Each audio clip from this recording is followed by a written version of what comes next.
It's the ledger you found in the trash, a cabbage of papers hanging from the board, with the permeables drawer inside. It's barely held together by a clip, then made complete by the faint smell of urinal cleaner. In the back, you see thin, translucent copy paper, some neon yellow, some bright red, all covered in boxes, like marching armies. These look like official forms, waiting to be filled out. 3. The topmost are misconduct fines, the middle ones are station calls, and the bottommost are field autopsy forms. Each is easy enough to make sense of. A monetary penalization ranging from 20 to 250 rial. Severe cases allow for 1,000 rial, but that requires special paperwork. The details of issuing these fines are spread out over the rest of the fields. These are quite sinister in turn. They give a date and time for the person to appear at the specified precinct police station. Below the call are the criminal charges you risk by not appearing. All in a print so small it could be considered downright cute. A dozen pages of thin copy paper, bright red in color. You see the parameters of a deceased human form waiting to be filled in. Age, sex, condition of internal organs, color of the irises, predation marks, condition of sexual organs. Yes, all that remains now is to fill those forms and hand them to people. Fines for wrongdoers, interview requests for bad guys, and field autopsies to dead guys. The rest of the stinking cellulose is much worse for wear. Being sandwiched between the board and the rest of the paperwork must have spared the fragile copier paper. It's made of dark blue plastic, hard enough to beat someone to submission with. The edges are rounded, however. The U4 size board feels thick and heavy in your hand. Light shimmers on its wet surface. On the back you see the embossed letters, RCM. Something rattles inside, ever so lightly. Is there a hidden compartment? And something small inside, light, made of paper or cardboard, or dried flowers perhaps. The plastic shimmers like lapis lazuli, but it is not see-through. You cannot see to its center. There's pain in there, if you want some. That much you know. With your hands, U4-sized pages hang from the clip screwed to the top of the board.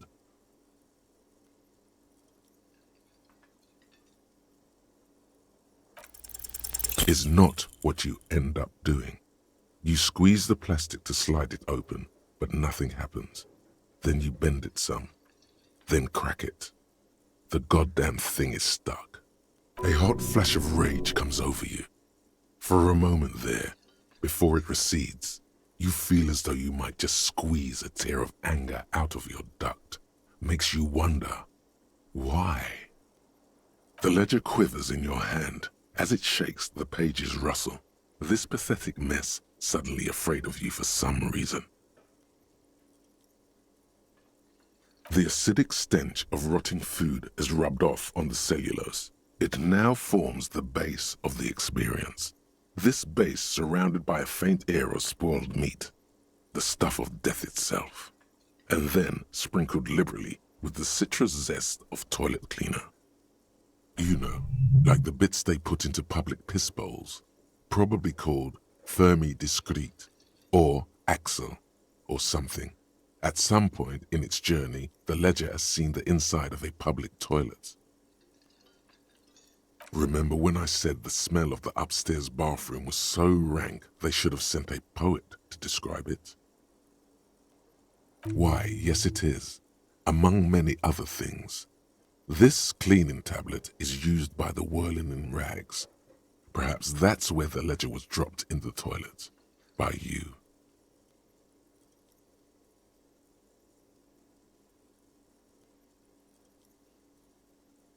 Arson, petty theft, spousal abuse. Handwritten logs on dozens of investigations date back to January 51. Stamped case files, commit to paper. These are your last couple of months in Revachol, Precinct 41, Jamrock Quarter. The notebook is annual. It says 51 on what remains of its cover. A molten strap of cardboard. Everything prior to this must have belonged to a previous volume. In short, there was more. Judging by the creases on your forehead and the lines on your cheeks, too much more. Going back years, decades even. You mean the alphanumeric? Officer, precinct, time of arrival at the scene? Good. That's a good one. But do you also use the titular?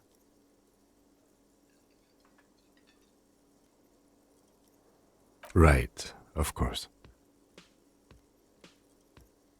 Like a fan of gills, the checkered papers dry in your hand. The handwriting is extremely dense, if mostly illegible. There is, for precisely one more.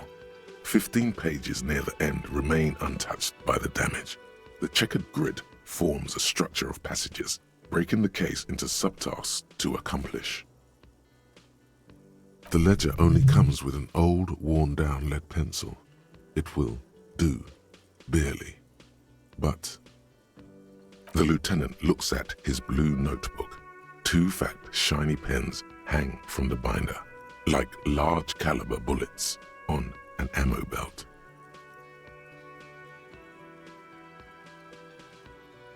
He is not really saying anything, just standing there, looking at them. Know that I give this to you with resentment. The tasks you've completed flow out of the blue oblong pen in a brash freehand uncannily similar to the rest of the letters. The wording comes easily. It's almost robotically simple, a language developed for mental rigor and simplicity. Inspect the victim's body. Interview the cafeteria manager.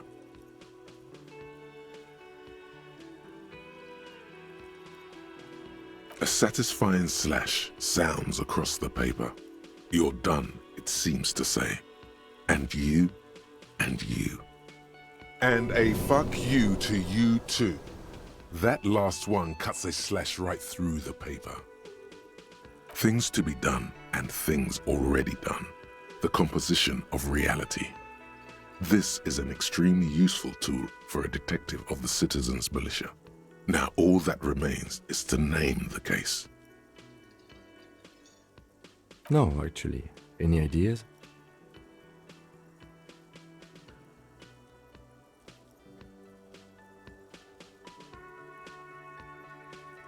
Great. That's great. That's actually what I was thinking too. The Hanged Man. Good, strong name. We have a very good name for the case now. I'm going to start calling it the Hanged Man. It's good we sorted this out.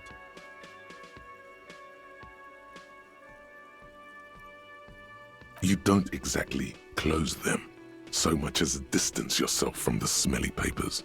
They're a little further from your nose now.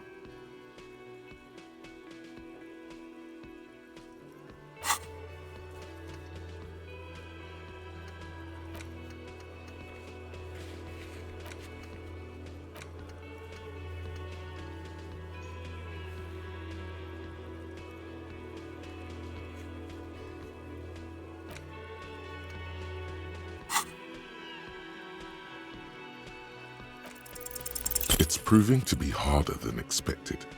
You just don't have the intellectual rigor to patch the quilt back together. Try it.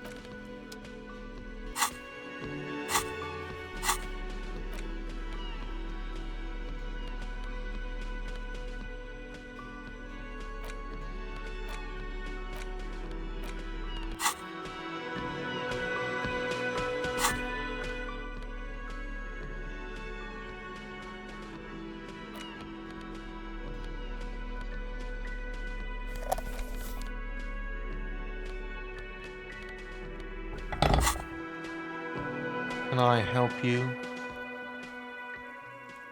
Another thing. Great. I love those. Yes, not the whole damn union, thank God. just the nastiest and loudest faction. They come here in the evenings. Dumb, unruly types. Think they're big shit. But they're good customers. They place big orders and always pay on time. We should find out who this Lord faction is, occupying the booth. Loudness means talkative, and we need info. We don't. We have to wait. They'll show up sooner or later. Men get hungry, even striking men. If not today, then they'll be here tomorrow.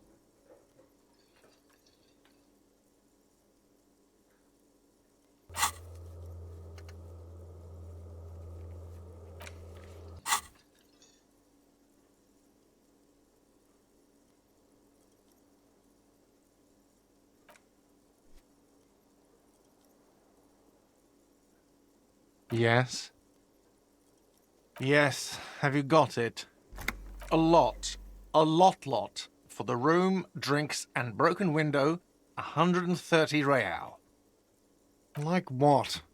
I was rarely enjoying talking about the money.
A colorful piece of plastic is dangling from his carabiner. Makes your fingers itch. On the counter, rolled out of his open hand, you see a blister pack of headache medicine.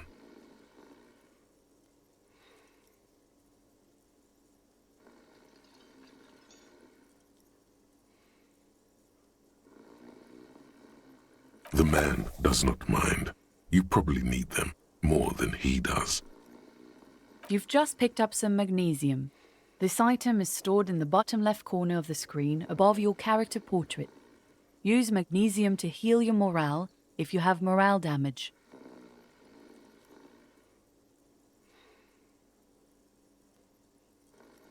It's a dock worker's ID, doubling as a shift card and a job permit.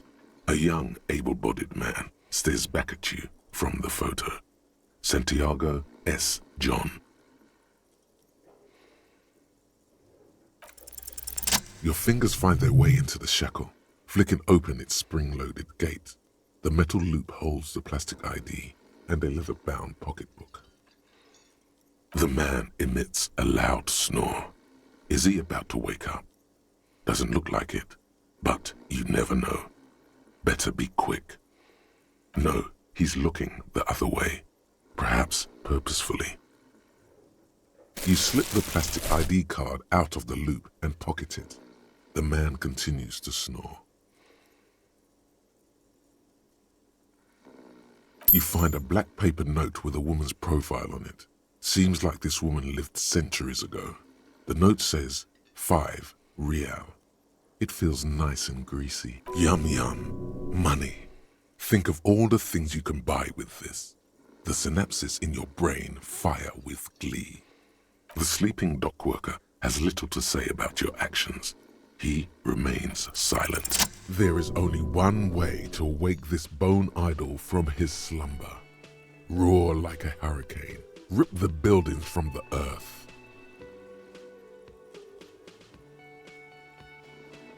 Why the yelling, man?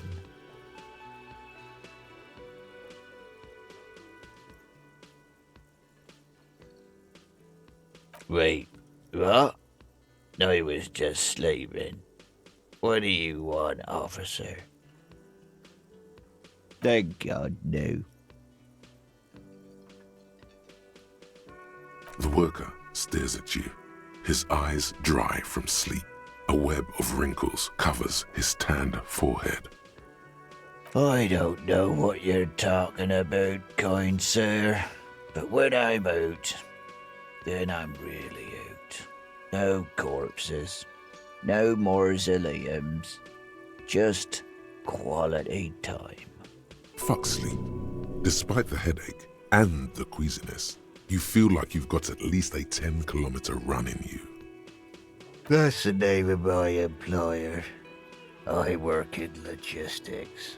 He doesn't sound too enthusiastic about this. How's it going?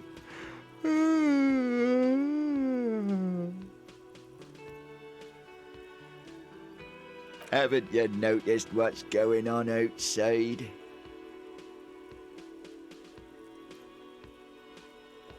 We're in the middle of a strike down at the harbour, trying to force some sense into the executive board of Wild Pines.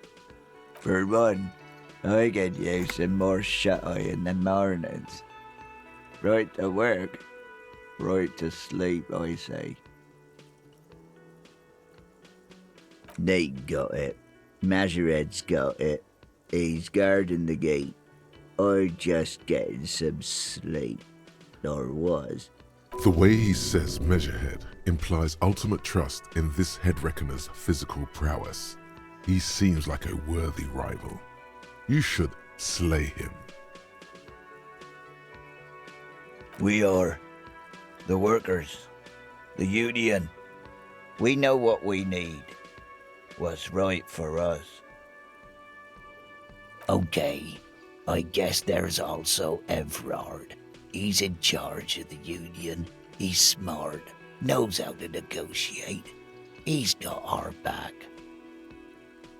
Yeah, what about it? You know, people die here every day. Someone's found in a ditch, another one falls in a manhole, a third one gets eaten by stray dogs. If someone has decided to die on top of a tree, then how is it my concern? I can tell you this. Trouble's ahead. You have a pretty solid feeling that the man's not just mouthing off. He's strong, but even he has reasons to be cautious here. They say your guy was a killer. Your tree man. He has friends, same as him, killers. There's only one thing they know well. How to wreak havoc.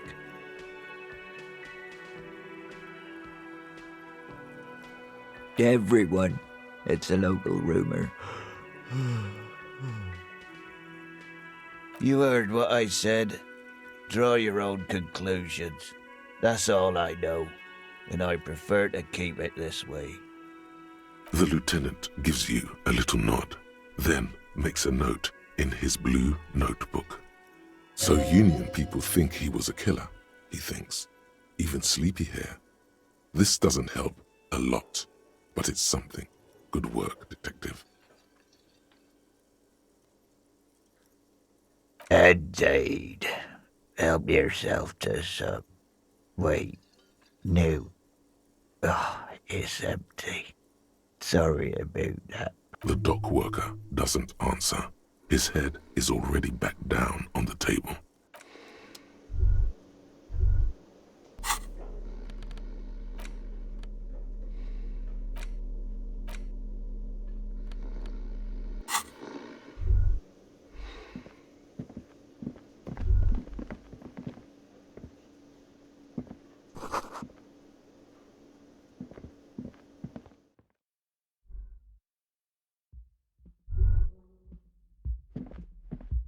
The door is closed. Still nothing. The lieutenant gives you a quick glance. You should punch a fucking hole in it.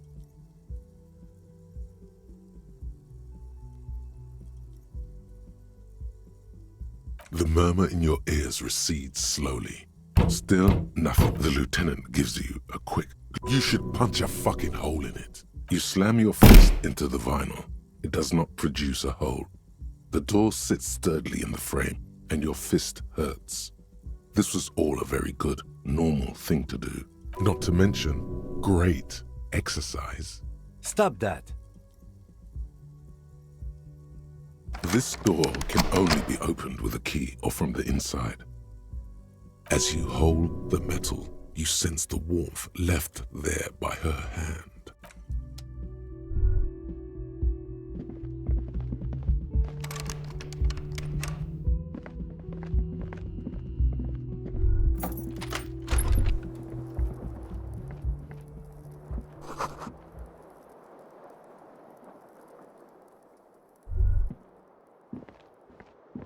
The bed is cold and not particularly inviting, but it's yours. The sheets look awful. The option to go to sleep becomes available every night after 9 p.m.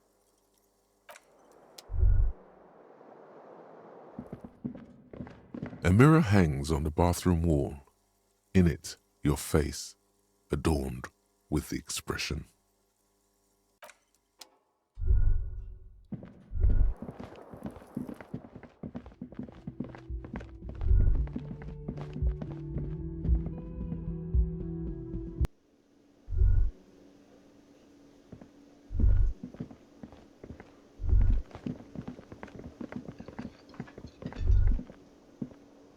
Hello again, sweetie. Yes, dear. I'm a paraplegic. That's quite all right. I'm used to people asking questions. I know they're thinking about it anyway. Yes, officer. You look rather dazed. Like a stunned fox. But surely things can't be that bad. Oh my. You know where we are, right? That's right. And where is the Whirling in Rags cafeteria itself located? Yes, indeed. We are in the fine city of Revachol. How would I even begin to tell you? I haven't seen very many other cities personally, but everyone says so. Revachol is a rare jewel. This city used to rule the world, though it has seen better days. Speaking of history, you know what year it is, yes? That's right, dear. How splendid. Here, take this pen. Knowledge should always be rewarded. Her relief is palpable. She was getting pretty worried about you there, but now she relaxes her shoulders. Outside, the melting snow seeps into the cracks in the walls and the cobblestone streets, all the way down into the sewers. Above ground, the first Maybells blossom. You can feel it, a great cold. I can tell that this is taxing for you, so I'll just ask one more question. What regime are we living under? What mode of government?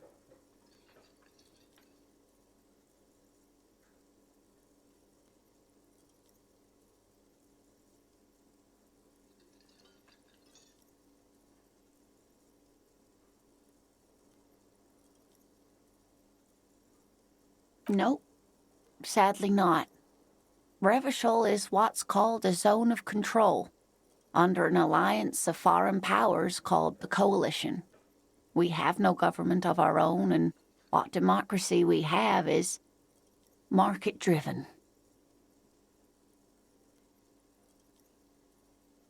Oh dear. And you were doing so well. There aren't any cops in Revachol, not in the traditional sense. The status of law enforcement has been a complicated matter since the revolution. But we should stop for today, sweetie. You look like you need a break. Besides, I'm not the best person to explain the big things to anyone. She's scared now. She's realized you really are brain damaged. Someone more educated in sweeping matters. Maybe you should ask. No. I'm not an encyclopedia. I won't be a guide either. I'm a detective. Of course. Then I don't know. Someone rich, maybe? Wealthy people are educated. Though I don't know where you would find a wealthy person in Martinez. That's a good point. This doesn't look like Rich Central.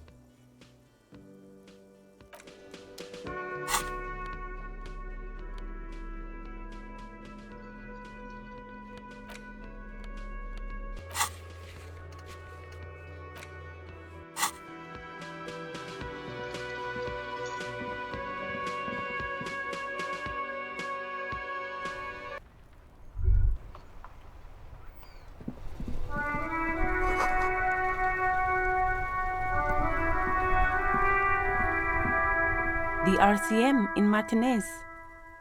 What can I help you with? We don't see a lot of police around here, that's all. Of course. What can I help you with? Of course. Where to? What do you mean? Yes, sir.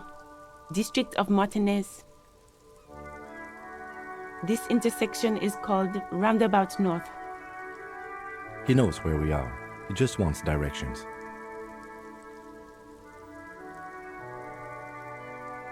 There's the pier, the Cape Side apartment buildings, some more tenements. Not a lot, really. The harbor gates, some kind of commotion, I think. I don't follow the local politics. A fleet store, too. Some shops and a bridge. The canal bridge leads to the coast, but it's broken, I think. Some kind of accident, probably. Just coast. There's a little fishing village there, and a fish market. But that got closed down ages ago. Rows of stalls